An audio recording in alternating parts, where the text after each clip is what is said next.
International Indian chef म्हणून chef आणि professor म्हणून मी सिलेक्ट झालो दुबईमध्ये. पण आमची गरिबी दिवसांदिवस जास्त व्हायची. आमची आई राबायची आमच्यासाठी. सर मनोहर पर्रीकर याला मी मनांसून आदर करून नमस्कार करताना आठवतो की अजिनोमोटो ॲक्च्युली बिलकुल वापरायचा नाही. त्याच्यामध्ये बोन मॅरो कॅन्सर होतो आणि तो शरीराला चांगला नाही. तो ॲक्च्युली वर्ल्डमध्ये बॅन केलेला आहे. Best restaurant Italian restaurant times food award आम्हाला भेटलेला आहे. नमस्कार, मी ऋषिकेश. गोवन वार्ता लाईव्हमध्ये तुमचं स्वागत. मित्रांनो, आजवर अनेक विविध प्रकारच्या कला प्रकारांच्या दिग्गज मान्यवर मंडळींची आपण चर्चा केलेली आहे, त्यांच्या मुलाखती आपण घेतलेल्या आहेत. पण आजची जी मुलाखत आहे ती थोडीशी वेगळी आहे आणि विशेष मुलाखत आहे. आजची जी कला आहे आणि असा कला प्रकार आहे ज्याच्या माध्यमातून ज्या कलेचा आस्वाद घेतल्यावरती मन तर तृप्त होतंच, पण आपली जीभ, आपलं पोटसुद्धा तृप्त होते. अशा पद्धतीची ही कला आहे. तुम्हाला कळलंच असेल की मी कुठल्या कलेबद्दल बोलतोय. नक्कीच पाककला, कुलिनरी आर्ट. आणि त्या कलेवरती आपल्यासोबत बोलण्यासाठी चंदन चारिश सर, तुमचं खूप खूप स्वागत गोवन वार्ता लाईव्हमध्ये. नमस्कार. त्यांची विशेषता अशी की ते म्हापसा या शहरामध्ये पिझ्झा आणि स्पॅनिश असेल, त्याचबरोबर इटालियन फूडसाठी ते फेमस आहेत. त्यांचा पिझ्झा या एरियामध्ये बराच फेमस आहे. आपण खरं तर त्या पिझ्झा मेकिंग असेल आणि त्या पिझ्झा संदर्भातच आपण त्यांची मुलाखत घेणार होतो. पण इतरही त्यांच्या गोष्टी खूप फेमस आहेत. ते विविध प्रकारचे स्टॅम्प असतील, विविध देशातील करन्सी असेल, ती त्यांच्याकडे त्यांच्याकडे कलेक्शन आहे. त्याचबरोबर गार्डनिंग आणि त्याचबरोबर ते एक सुंदर शेफसुद्धा आहेत. या सगळ्या गोष्टींचा आढावा किंवा या सगळ्या गोष्टींवरती आपण त्यांच्याशी चर्चा करणार आहोत. सर, अगदी सुरुवातीला तुमचा पिझ्झा या एरियामध्ये खूप फेमस आहे. काय सांगाल? पिझ्झा या एक इटालियन डिश आहे. आमच्याकडे तर भारताचे आता वेगवेगळे पक्वाने तर आहेच, पण मी पिझ्झा आणि इटालियन रेस्टॉरंट का घातलं याच्यामध्ये पण काहीतरी आहे. कारण मी चारी घराण्यातला, आमचे पूर्वज कार्पेंटर्स होऊन गेले आणि माझा बाबा पण कार्पेंटर होता. आणि त्याने मला सांगितलं की तू इंजिनिअरिंग नाही तर कार्पेंट्री असंच कर. पण मी आमच्या घरात आम्ही 11 भावंडे आणि आमच्या बाबांचं खूप कितीतरी वर्ष तो अधूनमधून सिक पडायचा. म्हणजे त्याला काहीतरी टायफॉइड, मलेरिया हे होऊन गेलं आणि त्याच्यामध्ये त्याच्या डोळ्यांची दृष्टी आहे ती कमी होत गेली. आणि मग त्याला डायबिटीज होऊन तो किती वर्षे 16-17 वर्षे तो अंथरुणावर होतो, घरामध्ये होतो, काही कमवत नव्हता. पण आमची लाचारी कशी आमची झाली की कुठेतरी कसं तरी पोट भरायला पाहिजे आणि शिक्षण पण घेतलं तर आम्ही 4 पावलं पुढे जाऊ शकतात असं माझं मत होतं. आणि अजूनमधून सगळ्यांचे खातेपिते लोक होते शेजारी बी. पण आमची गरिबी दिवसांदिवस जास्त व्हायची. आमची आई राबायची आमच्यासाठी. पण काय करणार. मग मी विचार केला, मी कधी अधूनमधून आईला मदत करायचा. ती आमच्या रगडा असतो ना, फातर बोलतात आम्ही, रगडो आणि फातर, त्यांच्यावर आम्ही ते आमचं मसाला पिसायचा, डाळ आणि ते तांदूळ पिसायचे, असे वाटायचे आणि तिला चपात्या परतायला, भाकरी परतायला मदत करायचा. असं करून मला ती ओढ लागली, रूच लागली की स्वयंपाक घरात. आणि माझा बाबा म्हणायचा, कशाला जातो तिकडे स्वयंपाक घरात, तू बोटलेर होणार काय. बोटलेर म्हणजे एक ऑर्डिनरी कुक मला वाटतं, असं पोर्तुगीज टाईमच्या लोकांचं समज होतं भाषामध्ये. तर मला तो आवडत नव्हता असं बोलतो तो. पण मी काय केलं, मी ते काय म्हणतात त्याच्यावर दुर्लक्ष केलं आणि मी आईच्या सोबतच राहायचं. आई कुठं जायची तिकडे जायचं, शेतामध्ये, शेजाऱ्याकडे, आणि स्वयंपाक घरामध्ये तिला घराची मदत करायचं. मग हळूहळू मी विचार केला की शिक्षण तर माझं होणार नाही पूर्ण, मग काय करणार मी, असंच राहणार. म्हणून मी काय केलं, मला एक मित्राने आयडिया दिली की तू का केटरिंग आणि हॉटेल मॅनेजमेंटमध्ये का नाही घेत ॲडमिशन. तर मी त्याच्यामध्ये रुची तर होतीच माझी, म्हणून मी गेलो. त्याआधी तुम्ही काय करत होता ज्या वेळेला, म्हणजे तुम्ही 10वी किंवा 12वी पासआउट झाला होतात? हां, कारण तुम्ही बीकॉमही कम्प्लीट केलेलं आहे. हां, बी.कॉम नाही केलं आहे, BA मी बी.कॉम म्हणजे 12वीमध्ये मी कॉमर्स केलं आहे. मग फर्स्ट इयर मी ॲडमिशन घेतले बी.कॉम साठी, कारण 12वीच्या फर्स्ट इयरला सेंट झेवियर कॉलेज म्हापशामध्ये त्यावेळी 1986, 87, 88मध्ये डिग्री नव्हती कॉमर्सची. त्यासाठी आम्हाला DMC कॉलेजमध्ये जायला लागत. त्यावेळेला एकच वर्षाचा कोर्स होता. 12वीपर्यंत झेवियरमध्ये सेंट झेवियर कॉलेजमध्ये होते त्यावेळी. मग मी DMC मध्ये ॲडमिशन घेतलं फर्स्ट इयरला. मग तेव्हाच मला ते ॲडमिशन भेटलं IHM मध्ये, पोरवरीमध्ये. त्याच वर्षी ते 1990 साली त्याच वर्षी ते कॉलेज IHM गोव्यामध्ये प्रथम सुरू झाली होती. आणि ते सेंट्रल गव्हर्नमेंटाची कॉलेज असून आम्ही चे पहिले फर्स्ट बॅच म्हणून आम्ही स्टुडंट पहिल्या होतो, बॅचचे विद्यार्थी. तिथून आम्हाला ते पंचपक्वान्ने तिकडे शिकवायला भेटले आणि ते चाखायला पण मिळाले, खायला मिळाले. आणि त्याच्यामध्ये ती माझी रुची, गोडी त्याच्यामध्ये जेवणात जे आहे ना, ते भरपूर मी ध्यान मन तिकडे लावून ते मी शिकत गेलो. कुणाचीच पर्वा नाही केली. माझे सैरे म्हणतात ते रिश्तेदार, सगळे नातेवाईक, ते काय म्हणणार, हा कुक झाला चारीमध्ये, हा कुकिंग करणार, काय काय पदार्थ शिजवणार, काय कसं त्यांचं ते स्टेटस असतं ना चारीमध्ये, ते असल्या लाईनमध्ये ते जात नाहीत. म्हणून पण मी जिद्द केली की मी हे करून दाखवणार की मी पण कलाकार आहे, मी पण काहीतरी वेगळं करून त्याच्यामध्ये नाव करून दाखवणार. म्हणून अशी माझी जिद्द होती आणि मी ते शिकलो. आणि त्याच्यामध्ये इटालियन व्हायला एक कारण आहे की ते जेव्हा आम्हाला ते फर्स्ट टाइम इटालियन मेनू होता ना, तिकडे आल दांते याचं मतलब म्हणजे फ्रेंच वर्ड शब्द आहे ते.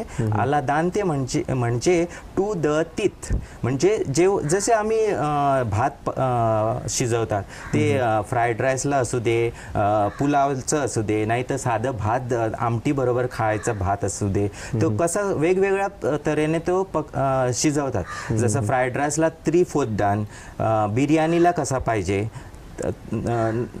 जास्त शिजवलेला नाही तर, आणि नॉर्मल आमटी डाळ भाताबरोबर तो जो भात असतो तो जास्त शिजवलेला असतो, असं वेगवेगळे. तर ते आला दांते हे फ्रेंच वर्ड मला टू द टीथ याची चॅलेंज म्हणून मी घेतली आणि मी दाखवणार की आला दांते म्हणजे ते पास्ता असं शिजवून मी लोकांच्या पुढे आणून ते सर्व करणार की ते फरक नाही काढू शकणार की हा पदार्थ, हा पास्ता एक चारी घराण्यातला हिंदुस्थानी भारतातला माणसाने केला की युरोपियनने केला, याच्यामध्ये फरक दिसायला नको. म्हणून मी असं जिद्द करून हे केलं. आणि आता मला जवळजवळ 32-33 वर्ष होऊन गेली की मी हे लाईनमध्ये इटालियन शेफ म्हणून आहे.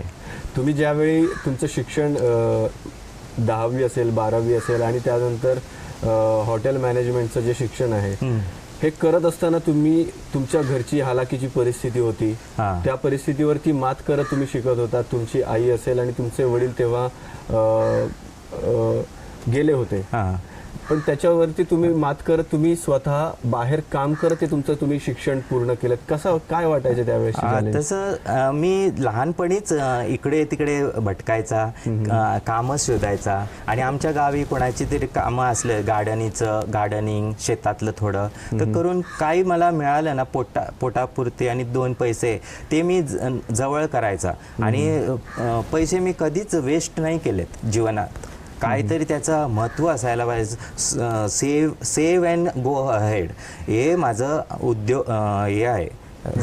समजलं की मी सेव्हिंग करूनच काहीतरी करू शकतो. त्याच्याकडे हात पसरण्याच्या चांगलं आहे की स्वतः कष्ट करून काहीतरी करू, ही माझी जिद्द होती. म्हणून मी काय इकडे तिकडे काम करायचा, अजूनमधून वेळ भेटला तर, आणि मी त्यांना पैसे सांगायचं. कोणाचे शेतातले काम केले, कोणाचे गार्डनिंगचं काम केलं, घरातलं काम केलं, त्याच्यावर पैसे मिळायचे. ते मी माझे पुस्तकं, माझे वही, माझे शूज, युनिफॉर्म आणि माझे जे आहेत शिक्षण, ते मी माझ्याच पैशाने केले. कुणाचे, माझ्या बाबांनी मला 4 आणे सुद्धा दिले नाही. म्हणजे त्याच्याकडे नव्हते, तो कसा देणार? तो काम पण करत नव्हता, तो दुयासी होता, बिमार. म्हणून आमची पंचायत होतीच, पण मी म्हटलं की मी करणार. म्हणून मी असं करत गेलो. आणि माझे जे मी 11वीत 12वीत होतो त्यावेळी आमचे late chief minister sir Manohar Parrikar यांना मी मनांसून आदर नमस्कार करताना आठवतो की त्याने मला माझ्या IHMची फीज स्वतः येऊन माझ्याबरोबर त्याने त्या कॉलेजला फीज माझी दिली. आणि म्हणूनच मी शिकायला पावलो. नाही तर माझ्या बाबाकडे 100 रुपये पण नव्हते त्यावेळेला द्यायला. मनोहर पर्रीकर, कारण मी त्यांची ही पण एक गोष्टच आहे, कारण मी त्यांच्या ऑफिसमध्ये पार्ट टाइम काम करायचा, ऑफिस बॉय म्हणून. आणि ते पेटी कॅश बुक, मागीर मनी ट्रान्सफर, पैसे या बँकेतून त्या बँकेमध्ये, मग पोस्टाचं काम असू दे काही, तर ते सगळं मी त्यांचं करायचं. ऑफिसमध्ये म्हापशा खोर्लीमध्ये त्यांचं एक ऑफिस होतं, तिकडेच राहायचा तो. तिकडे मी त्याच्याबरोबर 3 वर्ष काम केली, 11वी 12वी आणि 13वी मध्ये असताना पार्ट टाइम म्हणून. आणि त्यांच्या कंपनीज होत्या इकडे करासवाड्यामध्ये. ते अमुक agency, Goa hydropack, Goa hydro engineering आणि गोवा हायड्रॉलिक्स, हे कंपनीचं मी रिरायटिंग ऑफ कॅशबुक पण केलं त्यांचं. आणि असं काम करायचं लहान मोठं त्यांचं. आणि तो मला खूप हे करायचं, आणि बाळासारखं आणि मित्र कसा फीज वगैरे भरायला. आणि मला म्हणायचं तुला काय पाहिजे तर बोल. पण मला पण लाज वाटायची की कशाला पैसे विचारायचे, कशाला हे, मला नवीन कपडे कशाला पाहिजे, जे आहे त्याच्यावर दिस काढू शकतो मी. असं नाही की लोक म्हणू दे. मला शाळेमध्ये पण, मला कॉलेजमध्ये पण लोक, दुसऱ्यांची मुलं बरे कपडे घालून यायचे, सूटबूट घालून, आणि मी पिसकं तुटकं मोठकं असं घालून जायचं. पण मला पर्वा नव्हती, कारण मला जिद्द होती की मी शिकणार, मी काहीतरी करून दाखवणार माझ्या बळबुतीने. म्हणून असं मी केलं. खरं तर ह्यात सगळ्या तुमचा जो काही स्वभावातील चांगुलपणा असेल, स्वतःबद्दलची, म्हणजे दुसऱ्याकडे कशाला पैसे मागावे, स्वतःच आपण आपलं विश्व निर्माण करू. आणि त्याच एक दृष्टी असते समोरच्याची बघण्याची, की आपण जर एखादा व्यक्ती इतका चांगल्या पद्धतीने स्वतःचं विश्व निर्माण करतोय, तर आपणही त्याला थोडाफार हातभार लावायला हवा, असंही. म्हणून मनोहर पर्रीकरांनी स्वतः तुम्हाला मदत केली असेल. तो कुठला टप्पा होता ज्या वेळेला तुम्ही तुमचं शिक्षण पूर्ण करून तुम्ही क्रोएशियामध्ये काम केले, दुबईमध्ये काम केलंय, इटलीमध्ये पण काम केलंय? तुम्ही काम नाही केलंय, टूरला गेलोय. अच्छा. पण तुम्ही वेगवेगळ्या, आणि तिकडच्या जे काही ब्रँड, मोठी मोठी हॉटेल्स आहेत, ब्रँड आहेत ते वेगळ्या प्रकारचे, त्या ब्रँडेड हॉटेल्समध्ये तुम्ही काम केलंय. काय टप्पा होता तो? असं झालं की काय झालं, इकडे घरी राहून काही होणार नव्हतं माझं. कारण सपोर्ट, मोरल सपोर्ट तर आहेत घरच्या मंडळींच्या, सगळं आम्ही भावंडी एकमेकाच्यावर अपूर प्रेम करायचं. पण आई पण होती, आईचा साथ होता. पण बाबांचं तेवढं बळ मिळालं नाही वाटा. पण असू दे, आम्ही त्यांना ब्लेम नाही करत. पण काय झालं की मला इकडे राहून काहीतरी होणार नाही, बाहेर गावी जाऊन काहीतरी मी करू शकतो. याच्यासाठी बाहेर गेला तर मला माहीत होतं की तिकडे सॅलरी, पगार जास्त भेटतो.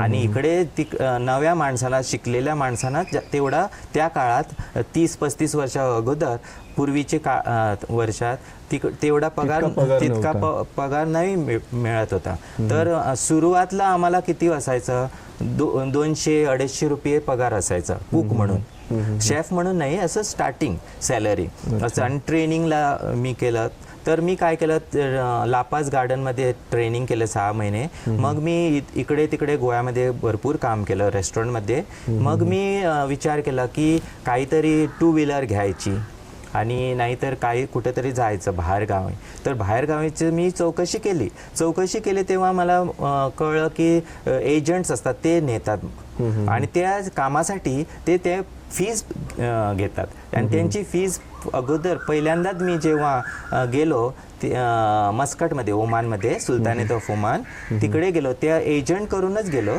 एका मित्राने मला मदत केली असं कुठं जायचं काय करायचं ते सांगायला. पण मग मी मस्कटमध्ये गेलो तेव्हा मी एजंटला 42,000 द्यायला होते. 42 त्याच्या तिकीटचं. कुठला काळ होता ते? 1996 साली. 1996 साली 42,000 रुपये दिले. मी कसं दिले, माझ्याकडे 2 व्हीलर होती, ती कायनेटिक होंडा, ती मी विकली. माझ्याकडे एक गोल्ड चेन होती, ती मी कोणा शेजाऱ्यांना दिली, तिच्याकडून 10,000 घेतले उधार. आणि मामाने मला एक स्वतःच्या मामाने 2,000 दिले, पण त्याचे मी सगळ्यांचे परत फेड केले. आणि सगळं असं करून मी सेविंग केलं होतं. ते करून मी मस्कटमध्ये गेलो. तिकडे मला जेव्हा काम भेटलं त्याच्यामध्ये एक्सपिरियन्स मिळत. तिकडे मी अमेरिकन एम्बसीला सर्व करायचं. तिकडे मला खूप प्रोत्साहन पण मिळालं, एक्सपिरियन्स मिळालं आणि मी पुढे जाऊ लागलो. माझी सॅलरी अगोदर तिकडे 12,000 होती. माझं काम बघून मला 18,000 झाले. तेव्हा रेट ऑफ इंटरेस्ट छान मिळायचं बँकमध्ये. फिक्स्ड डिपॉझिट टाकलं तर तेव्हा मला 12% इंटरेस्ट मिळायचा. तर मी काय करायचं, जेमतेम मोजके जेवढे घरी पाहिजे ना तिकडे 5,000 असं 5-10,000 घरी पाठवायचं 2-2 महिन्यामध्ये एकदा. आणि बाकीचे सगळे पैसे माझे मी फिक्स डिपॉझिट म्हणून बँकला डायरेक्ट पाठवायचं आणि रिकरिंग डिपॉझिट म्हणून करायचा मी. आणि त्याच्यावर फिक्स मला इंटरेस्ट भेटायचा. असे करून मी सेविंग केली आणि ते सेविंग करून मी जागा घेतली जिथे मी आता बसलेलो आहे. ही भाडकाराकडसून लँडलॉर्ड करून आणि मी स्वतःचं घर बांधलं. मग मी दुसऱ्या गोव्यात आलो, लग्न झालं. मग तिकडून मी परत दुबईला गेलो 2 वर्षे असंच एजंट करून आणि तिकडे काम केलं 2 वर्ष. तिकडून मी सिलेक्ट झालो युरोपला जायला. तिकडे इंटरनॅशनल इंडियन शेफ आणि प्रोफेसर म्हणून मी सिलेक्ट झालो दुबईमध्ये, क्रोएशियामध्ये जायला. आणि क्रोएशियामध्ये मी जवळजवळ 6.5-7 वर्ष काम केले कुलिनरी प्रोफेसर म्हणून. आणि त्यावेळी तिकडे समर कॅम्पमध्ये आम्ही काम करायचं. जे कुलिनरी स्टुडंट्स असतात त्यांना 1-1 महिन्याचं ट्रेनिंग द्यायचं. तर तिकडे समर किती असतं, 3-4 महिन्यात असतात ते. त्यामध्ये आम्हाला जेव्हा ते ब्रेक असतो ऑफ सीझनमध्ये आम्ही घरी यायचं. तिकडे मग तिकडून मला अर्धी सॅलरी, हाफ सॅलरी भेटायची. मग मी घरी येऊन असं हे केलं. मग मी बघितलं की तिकडे जाऊन मी सगळं बघितलं. युरोपमध्ये कसं असतं,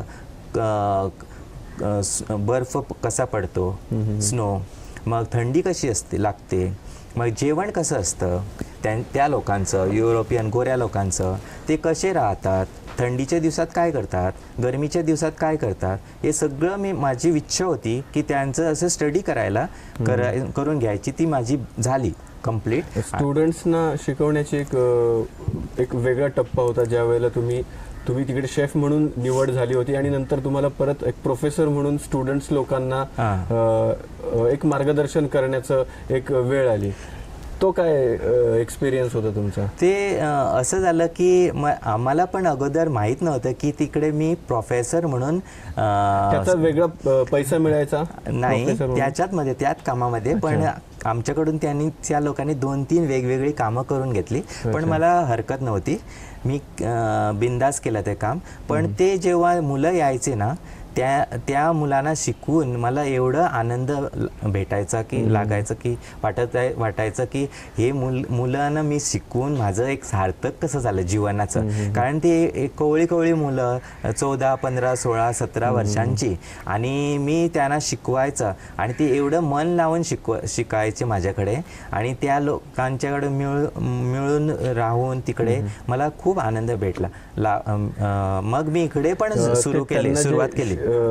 जे जेवण तुम्ही किंवा जे पदार्थ तुम्ही त्यांना शिकवत होतात हा. हे इंडियन प्रकारचेच होते सगळे? हा, जास्त करून इंडियन होते, पण अधूनमधून आमचं मेनू चेंज व्हायचा, कॉन्टिनेंटल, इटालियन असं. पण त्यांना माहीत होतं की मला सगळं काही येतं, कारण त्याने मला टेस्ट केलं होतं, माझं अच्छा. टेस्टिंग केलं होतं, तर मी एक्सपर्ट होतो मासे कापायला, साफ करायला ऑफ सीझनमध्ये, आणि प्रिझर्वेशन सगळं कसं डीपमध्ये ठेवायचं, सगळं साफसफाई सगळं मला हॉटेलचं माहिती आहे, म्हणून मी तसं मग तो एक्सपिरियन्स तिकडच्या विद्यार्थ्यांना देऊन- शिकवण्याचा एक्सपिरियन्स तुम्ही इथे आल्यावरती इथेही तुम्ही कंटिन्यू केलं. इथल्याही विद्यार्थ्यांना तुम्ही आता हां, शिकवता? भरपूर शिकवलं इकडे. आणि मी गोव्यामध्ये त्यावेळी मी आमच्या बस्तोडच्या पंचायतमध्ये गोवा पॉलिटेक्निक्स अंडर हे स्कीम असते, जे मुलं बेकार असतात, घरच्या बायका प्रोफेशन ज्यांना भेटत नाही आणि ते काही 2 पैसे कमवू शकत नाही, त्या माणसांना आमचं गोवा पॉलिटेक्निक्सचं एक कोर्स करून मी कुकिंग बेकिंग शिकवलं 6 महिन्यासाठी इकडे. अच्छा. आणि त्याच्यामध्ये तो पण मला वेगळाच एक्सपिरियन्स भेटला. आणि त्याच्या उपरांत मी इकडे याच जागी कितीतरी मुलांना असं कोचिंग देऊन कुलिनरी, आणि ते आता सक्सेसफुल आहेत, कुठे कुठे काम करतात आणि पोट भरतात, बिझनेस पण करतात. आणि आता मी असं विचार केला की एवढं मला एक्सपिरियन्स आहे, का नव्हे की मी त्याचा चांगला उपयोग करून घेऊ. म्हणून मी आता कॉन्ट्रॅक्ट घेतो की कुणाचं तरी रेस्टॉरंट सेटअप करायचं आहे. सेटअप म्हणजे सगळं सुविधा नाही, ती एक वेगळी तुमची कला आहे की बाहेरच्या जे काही ऑर्गनायझेशन्स असतील किंवा ज्यांना कुणाला हॉटेल नव्यानं ओपन करायचं, ते मार्गदर्शक म्हणून तुम्हाला तिकडे घेऊन जातात. आणि गोवन पद्धतीचं असेल, इंडियन पद्धतीचं असेल, इटालियन पद्धतीचं असेल, अशा रेस्टॉरंटच्या मार्गदर्शनासाठी आणि तशा पद्धतीच्या स्ट्रक्चरसाठी तुम्हाला ते बोलवतात. बरोबर. एक वेगळा एक्सपिरियन्स आहे. हल्लीच मी एक महाबलीपुरम तामिळनाडूमध्ये हे केलेलं आहे, एक रेस्टॉरंट सेटअप केलेलं आहे. त्यांचे अगोदर दिवसाला इन्कम होतं 500 रुपया, 1000, 800 रुपये असं डेलीचं. कुठल्या पद्धतीचं होतं, इंडियन की नाही, त्यांचं असं इटालियन होतं. पण मी जेव्हा गेलो तिकडे आणि त्यांच्या शेफांना मी ट्रेनिंग दिली, तिकडे नवीन मेनू केला, आणि आता ते आणि शिकून 3 आठवड्यात मी परत आलो. आणि तोपर्यंत मी त्यांना बघितलं पण कसं काम करतात ते नीट वगैरे, आणि मी परत आलो. आणि आता तेच रेस्टॉरंट एवढं चालतं, एवढं कमाई करतं की दिवसाला ते 20,000च्या जास्तच कमावतात डेली. हे मला अभिमान वाटतो की मी काहीतरी चांगलं शिकवलं म्हणून, कारण त्यांचं इन्कम एवढं, आणि तोच मालक आता माझ्यावर एवढा खुश झाला, आणि तो मला आणखी एक ऑपॉर्च्युनिटी देत आहे. आणि मी याच महिन्यात 20 तारखेला परत महाबलीपुरमला निघणार आहे. हे अगोदरचं रेस्टॉरंट मी जे सेटअप केलं आहे, स्टार्ट केलं इटालियन, त्याचं नाव आहे कॅफे रोबॅटोस. आणि आता नवीन करणार आहे, त्याचं नाव आहे कॅफे बॉब मालो. ते सुद्धा रशियन पद्धत, सॉरी इटालियन आणि गोवन स्पेशालिटी करणार आहे. Goan special, yes. थोडं मोजकेच इटालियन मी सांगितलं त्यांना की थोडं मोजकंच इटालियन ठेवूया, कारण त्यांचे दुसरं रेस्टॉरंट आहे ते फुल्ली फ्लेज इटालियन आहे. आणि इकडे आम्ही बीचवर आहे, समुद्रावर आहे, म्हणून आम्ही गोवन स्पेशालिटी करू. तिकडे तर हर एक पाऊल पुढे गेलं तर एक रेस्टॉरंट भेटणार तुला. लॉजिंग, बोर्डिंग, विलाज असं काय खूप आहे तिकडे, धंदा चालू आहे, टुरिस्ट प्लेस आहे, टुरिझम. म्हणून मी सांगितलं आणि तो मानला माझं. आणि आम्ही आता गोवन स्पेशल विथ इटालियन कुझिन करणार आहोत. ओके. विविध प्रकारचे ब्रँड्स आहेत पिझ्झामध्ये. मॅकडॉनल्ड्स असेल, पिझ्झा हट, पिझ्झा लँड आहे, तर आणि डॉमिनोज असेल, असे वेगवेगळ्या प्रकारचे ब्रँडचे पिझ्झा उपलब्ध आहेत मार्केटमध्ये. पण म्हापशामध्ये आणि या एरियामध्ये तुमचा फेमस आहे पिझ्झा. तर हे काय समीकरण आहे? ॲक्च्युली पिझ्झा म्हणतात ते त्यांचं बेज असं आहे ना, त्याच्यावर फरक पडतो. हे जे अमेरिकन चेन आहेत ना रेस्टॉरंटचं, त्यांचं बेज असतो तो थिक बेज असतो. म्हणजे त्यांची ती पोळी आहे ना, भाकरी काही जे बेज आहे ती जाड असते. आणि इटालियन आहे ना, ते पण जाड करू शकतात, पण पिझ्झा म्हणजे ओरिजिनल इटालियनच आहे. पिझ्झा हे ओरिजिनल इटालियन फूड आहे.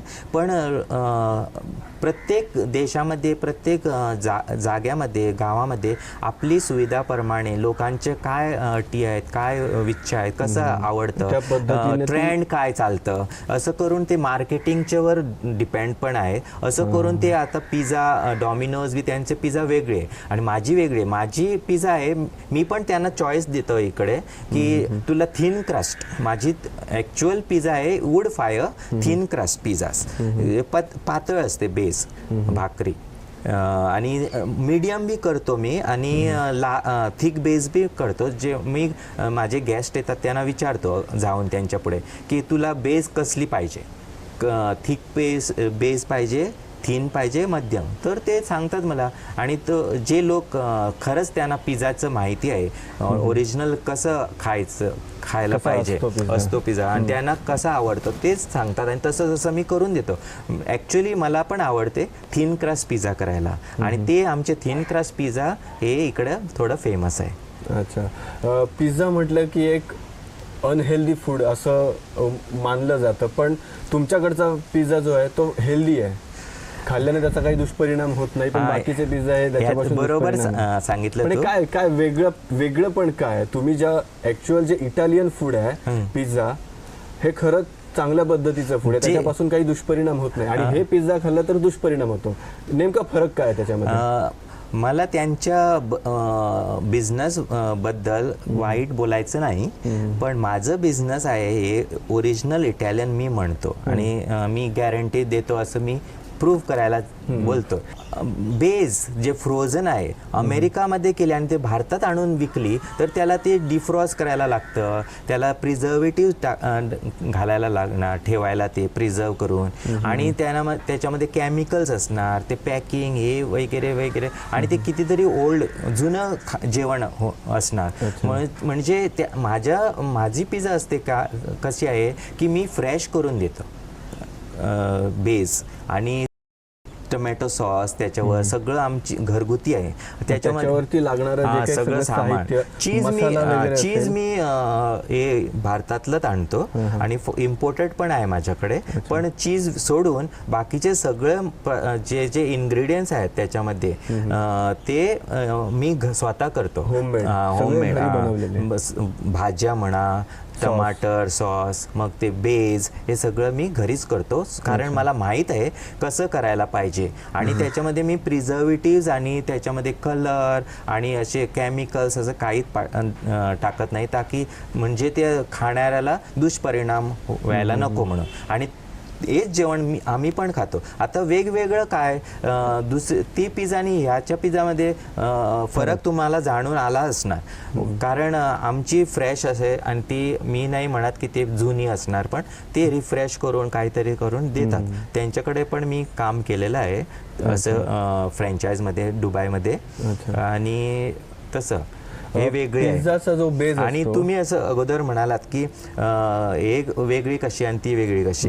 ॲक्च्युली खरं सांगायला तर जे जेवण फ्रेश असतं आणि आम्ही फ्रेश सर्व केलं की ते आरोग्याला चांगलं असतं. आणि आता म्हणतात लोकांना जाडं पण येतं, मोठं पण, आणि काहीतरी हार्ट अटॅक येतं, नाहीतर लोकांच्यामध्ये स्फूर्ती नाही, काम करत नाही जास्त, म्हणजे एक्सरसाइज नाही. ते लोक काय करतात, कामामध्ये मग्न असले बसून बसून काम करतात, एक्सरसाइज नाही बॉडीला, त्यांच्या शरीराला, आणि ते काय करतात रेडीमेड जेवण खातात. मग दोष कोणाला देतात की पिझ्झा खाल्लं, बर्गर खाल्लं. बर्गरमध्ये पण चांगले इन्ग्रेडियंट्स आहेत शरीराला उपयोगी, पिझ्झामध्ये पण चांगले इन्ग्रेडियंट्स आहेत शरीराला जरुरी. जसं आम्ही भात आणि डाळ भात खातो तसंच ते पिझ्झा पास्ता खातात इटलीमध्ये. मी तिकडे राहून आलो, त्यांचं रोजचं रेग्युलर जेवण आहे ते.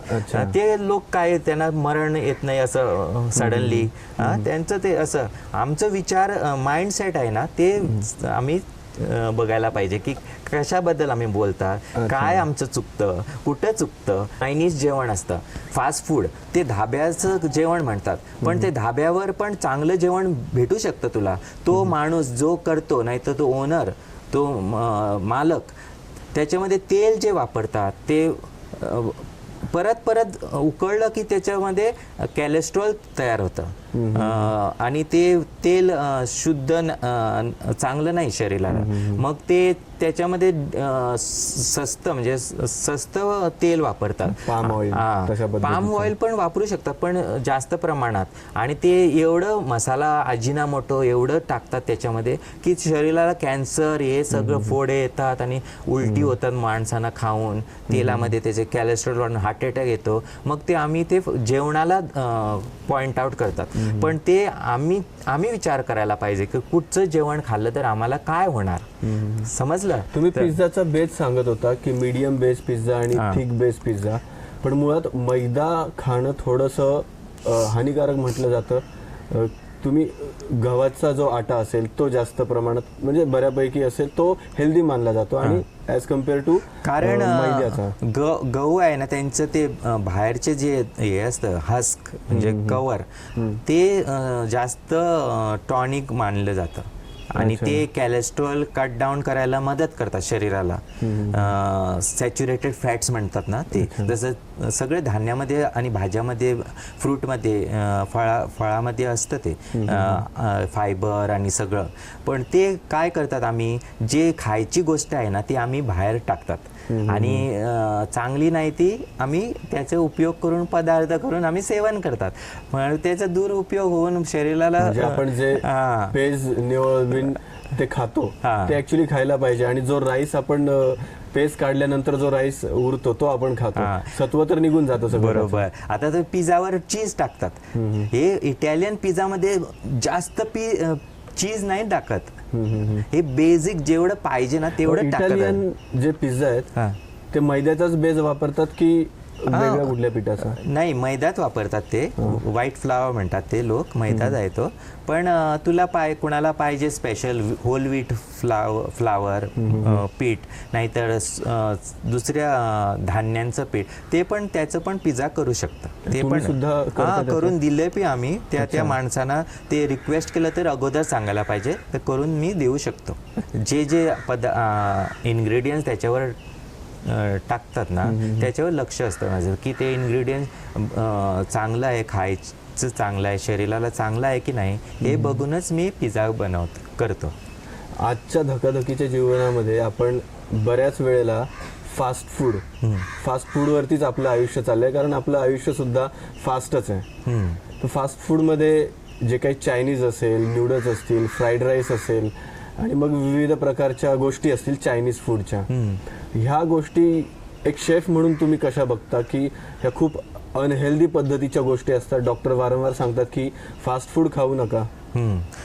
मी अगोदरच बोललो तुम्हाला की जो माणूस चायनीज असू दे, इटालियन असू दे, नाहीतर कुठचाही कुझिन असू दे, जे पदार्थ करतात त्या माणसाने तो शेफ असू दे नाहीतर कोणी बी असू दे, तो जेव्हा तो पदार्थ बनवतो तेव्हा त्याला माहिती असायला पाहिजे की ह्या पदार्थात जे सामुग्री आहे टाकणार ते घालणार आहे ते सामुग्री त्या पदार्थामध्ये ते शुद्ध आहे, चांगलं आहे शरीराला की नाही ते लोकांना कळायला पाहिजे.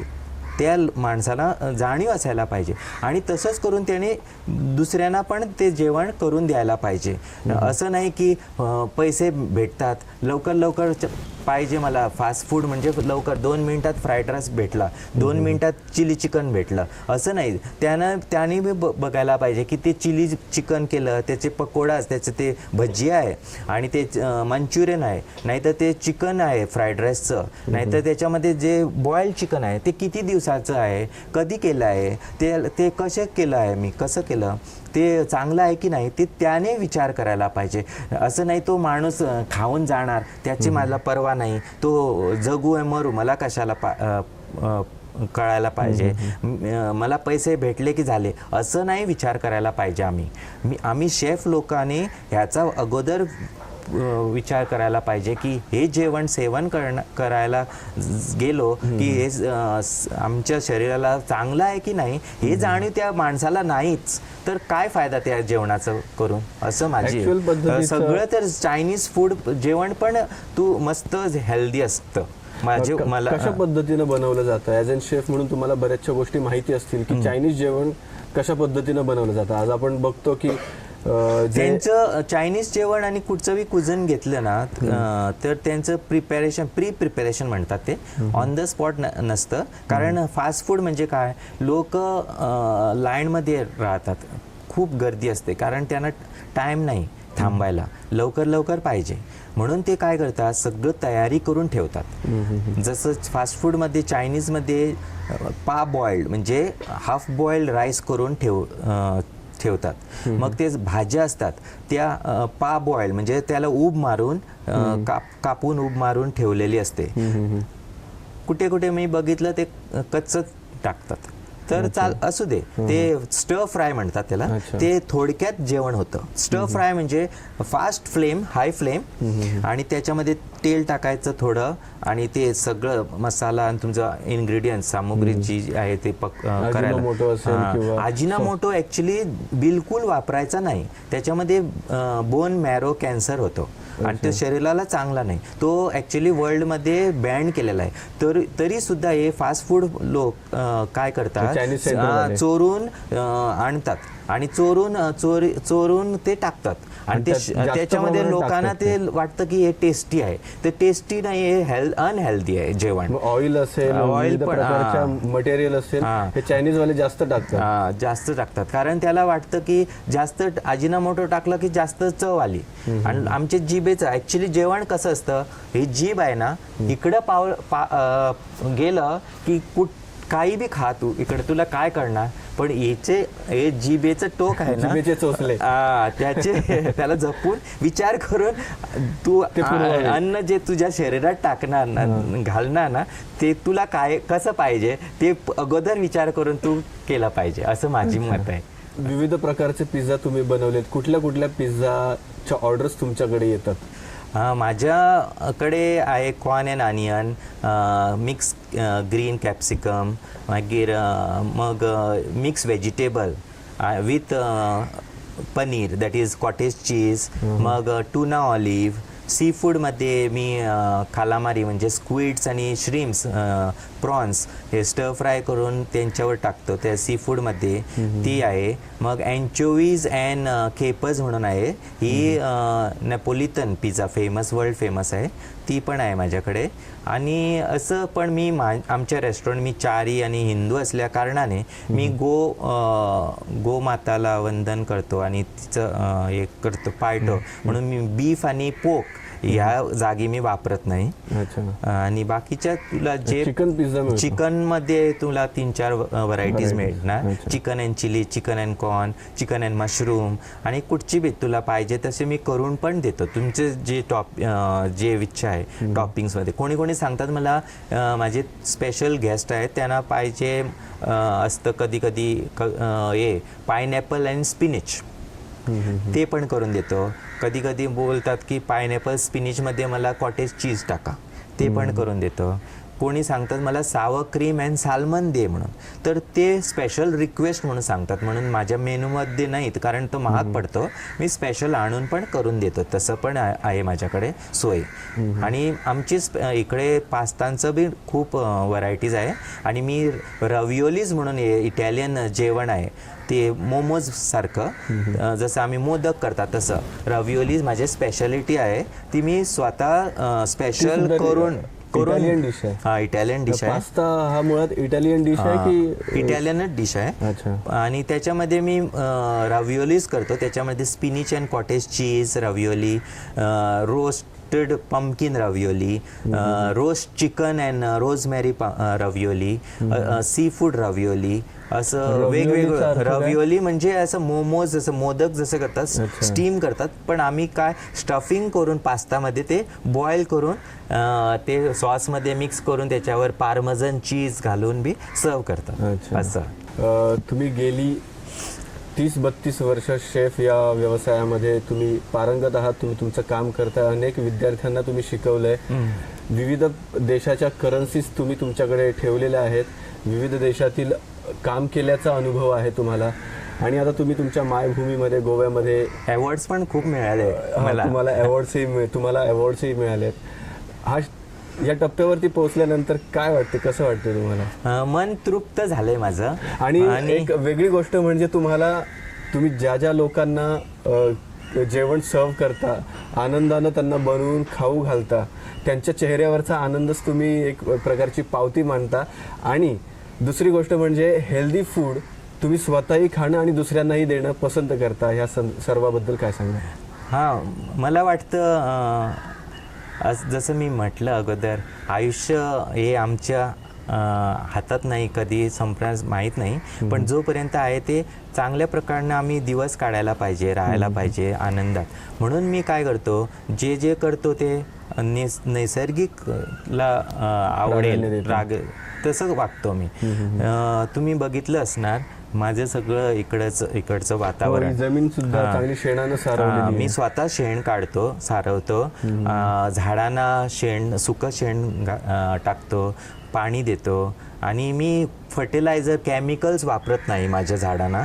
मी पाहिजे तर पावसात जी माती वाहून गेली ती आणखी भर देतो तिकडे उन्हाळ्यात, आणि पाणी भरपूर देतो. आणि चांगलं प्रमाणे ते हिरवगार माझं अंगण खिलून जसं फुलून दिसतं. आणि तसं मी काम केलं ना ज्या ठिकाणी, तिकडे मी आनंदात काम केलं. लोकांच्या मध्ये सहवासात खूप मित्रमंडळी केले, फॉरेनमध्ये राहिलो, देश परदेशात काम केलं तिकडचे पण. आणि देशामध्ये काम केलेली मित्रमंडळी तुमच्या सोबत आहेत आणि ते आहेत त्यांचा सहभाग. आणि ते तिकडचे मी करन्सीज एवढे मी जमा केली. नाणी माझ्याकडे जवळजवळ 28 किलोच्या वर जास्त असणार, वेगवेगळ्या देशांची. मग करन्सी नोट्स माझ्याकडे 100हून जास्त देशांचे करन्सी नोट्स आहेत वेगवेगळ्या.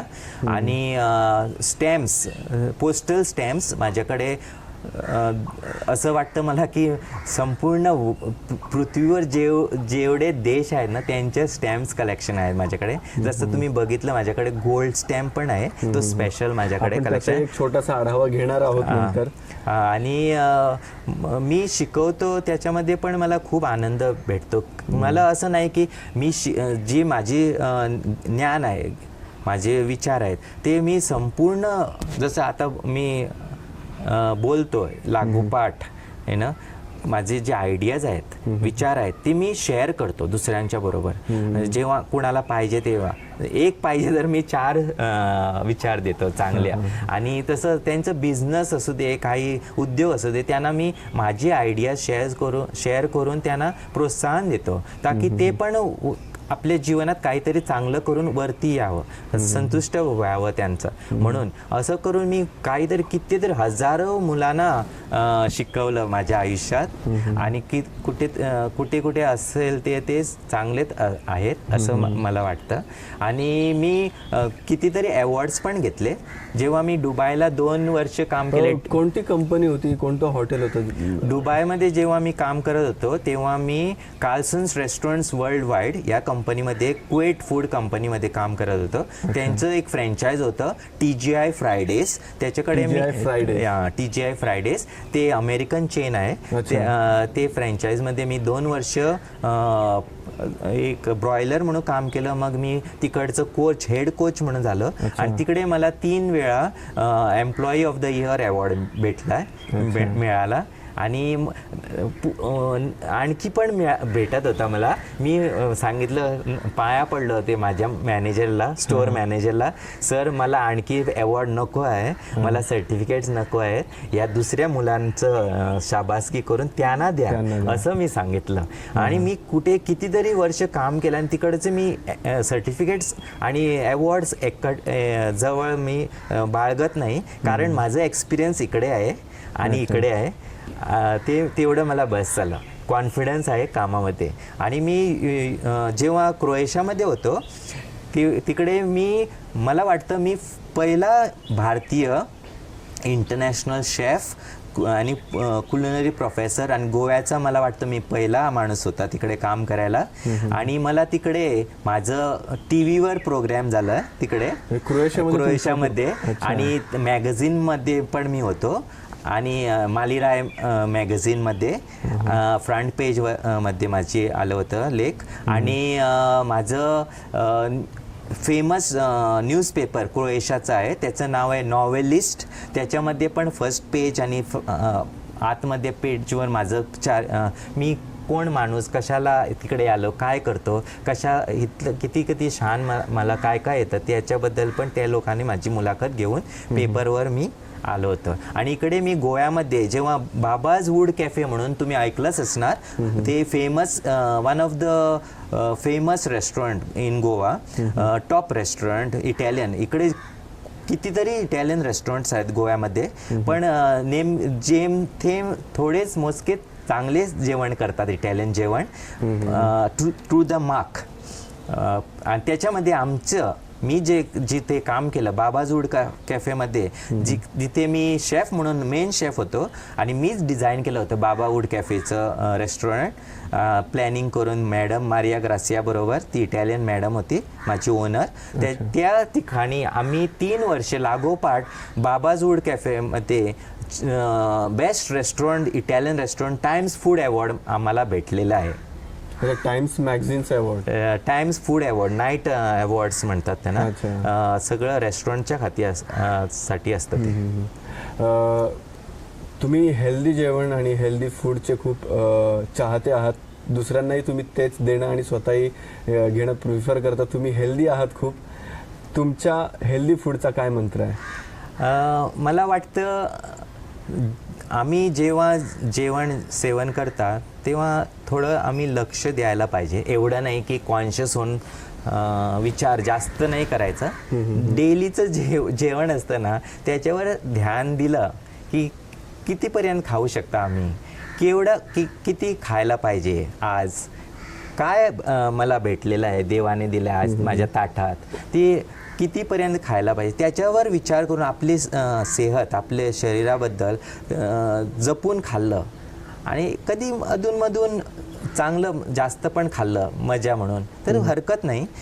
तुम्ही मला बघितलं असणार, मी आता 53 वर्षाचा माणूस आहे आणि मी माझी हेल्थ मोठं काहीच जास्त सांगत नाही.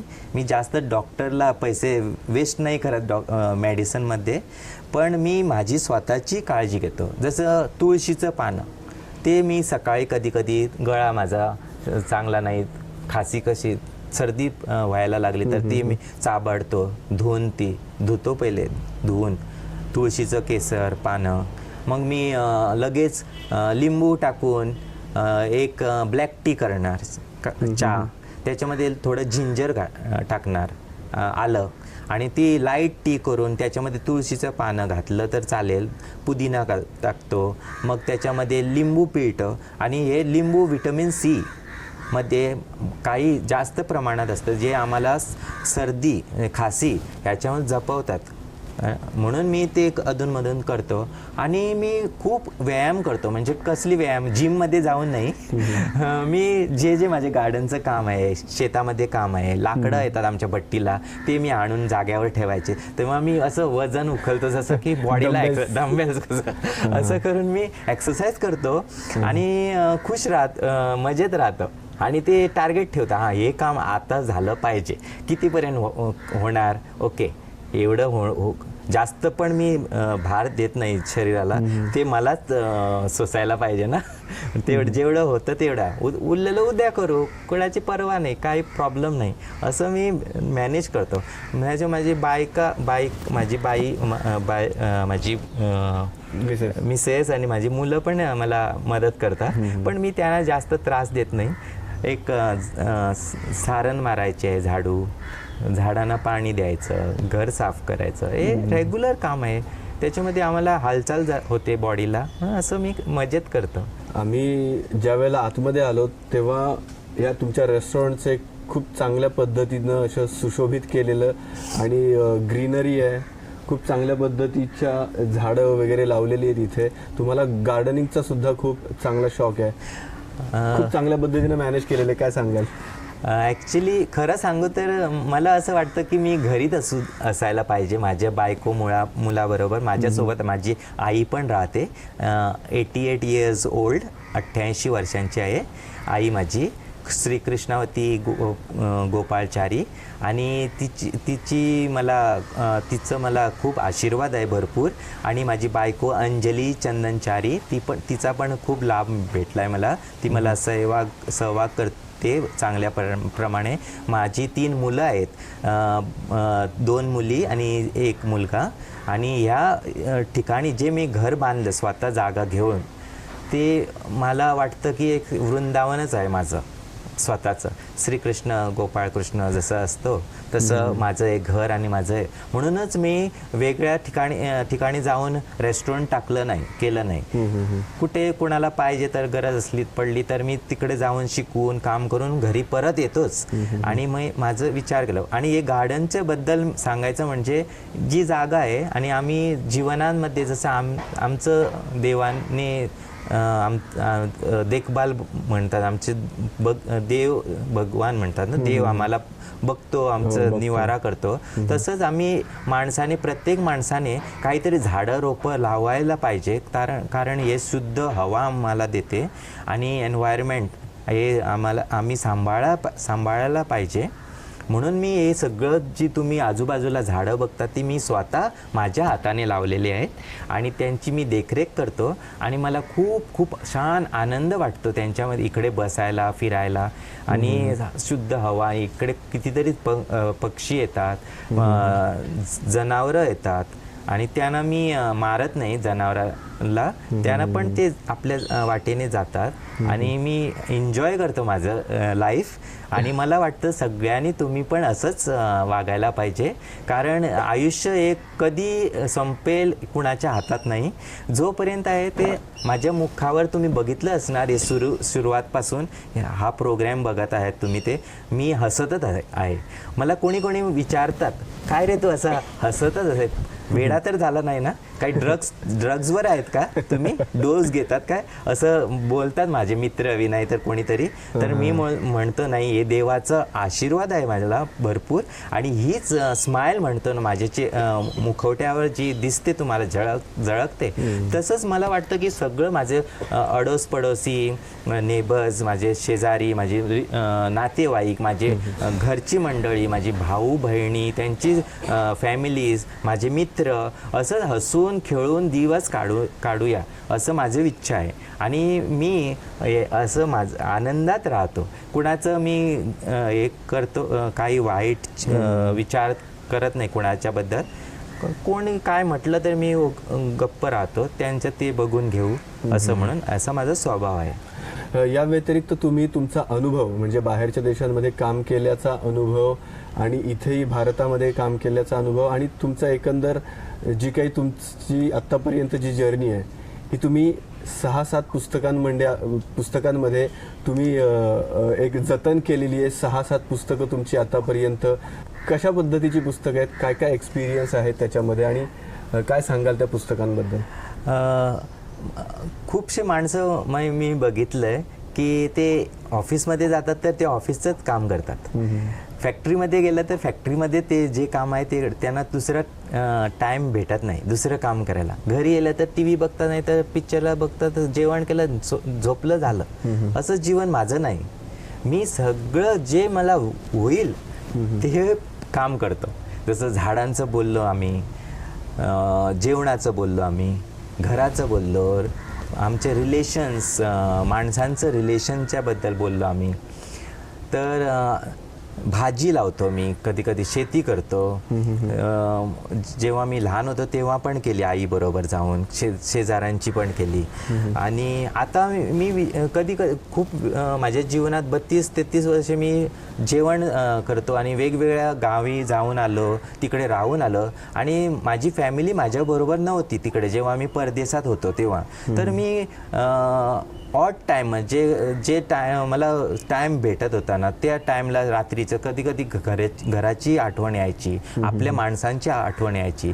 तर त्यांचा विचार करून डोकं हे करायचं नाही, ताप द्यायचं नाही. म्हणून मी काय केलं, विचार केला का मी लेखन केलं तर कसं चाललंय. ते माइंड डायव्हर्ट पण होते आणि विचार पण नवीन नवीन तयार करून त्याच्यावर काहीतरी चांगलं लिहू. म्हणून मी 1996 मध्ये एक कादंबरी लिहायला सुरुवात केली आणि ती कादंबरी आताच मी स्वतः पब्लिश करणार आहे. ती ऑलमोस्ट कंप्लीट झालेली आहे. आता पब्लिश करायचे आहे. ते घेतलेले आहे त्याने प्रिंटिंग प्रेसमध्ये. आणि ती कादंबरी आहे, त्याचं नाव आहे बॉर्न पुअर. ही गोष्ट आहे जी माणसं आमची एशियन कंट्रीज देशामध्ये आणि आफ्रिकन देशामधली जी गल्फमध्ये जातात ते लोक कसे तिकडे राहतात, काय करतात घरामध्ये, जेव्हा ते गावी असतात त्यांचं काय सॅक्रिफाईस, कसं जीवन असतं, त्याच्यावर मी एक तसेच नॉवल कादंबरी लिहिलेली आहे मस्तपैकी. त्याच्यामध्ये गाणे पण आहेत, त्याच्यामध्ये जेवणाची रेसिपी आहे रिलेटेड टू दॅट स्टोरी, त्या स्टोरीच्या बाबतीत आहे अशी मी लिहिली आहे. आणि माझं पहिलं पुस्तक म्हणून पब्लिश झालं हे easy cooking with chef Chandan. हे माझं पहिले पुस्तक आहे आणि first edition is sold out and second edition we are waiting to publish. याच्यामध्ये विविध प्रकारच्या इंडियन रेसिपीज आहेत. हां, हे याच्यामध्ये जे रेसिपीज आहेत ना ते आमच्या गोवन रेसिपीज आहेत. जे रेग्युलर रेसिपीज आहेत जसं चिकन शाक होती पारंपरिक, पण मी त्याला ट्विस्ट दिलाय आणि शॉर्टकट केलंय. आणि ते रेसिपीज लोकांना कसं चवीमध्ये लागणार, चांगले टेस्टी, हेल्दी आणि क्विक अँड फास्ट अँड आधुनिक वापरून असं करून मी रेसिपी लिहिली. लोकांना खूप आवडल्या पण ते. आणि आमचे पुस्तकं सोल्ड आउट झाले फर्स्ट एडिशन. ओके, आता मी नवीन पुस्तकं लिहित आहेत आमच्या मराठीमध्ये, जी आमची मराठी, हिंदी, कोकणी आणि इंग्लिश 4 भाषामध्ये सायमल्टेनियसली इन 4 डिफरंट लँग्वेजेस, जे आम्ही विसरून जात आहेत. आमच्या लोकल भाज्या, गावठी भाज्या, ते आमच्या गोवन वार्तामध्ये सरने मला प्रोत्साहन दिलं आणि ते मी हर न्यूजपेपर मध्ये प्रत्येक तुमच्या ज्या काही रविवारी त्याच्यामध्ये छापून येतात येणार. आता गेल्या रविवारी पहिली आली, दर रविवारी एक येणार रेसिपी छापून. दुसरी पण पाठवलेली आहे. दर रविवारी मी पाठवणार, असं लोकांना पण त्याचे अनुभव मिळणार. आणि असं तर हे होते चंदन चारी, जे स्वतःला आणि दुसऱ्याला आपल्या पाककलेनं सदा नेहमी हसत खेळत ठेवणारे आणि चांगलं दर्जेदार त्याचबरोबर हेल्दी फूड सर्व करणारे. बहुआयामी विविध प्रकारची पुस्तकंही ते लिहित आहेत. 1-2 पुस्तकं त्यांची प्रकाशित झालेली आहेत. विविध देशांमध्ये काम केल्याचा अनुभव आहे त्यांच्याकडे.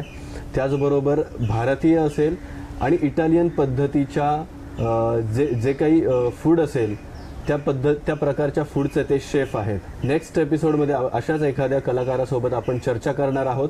तोपर्यंत बघत रहा गोवन वार्ता लाईव्ह, नातं गोव्याचं देणं मराठीचं.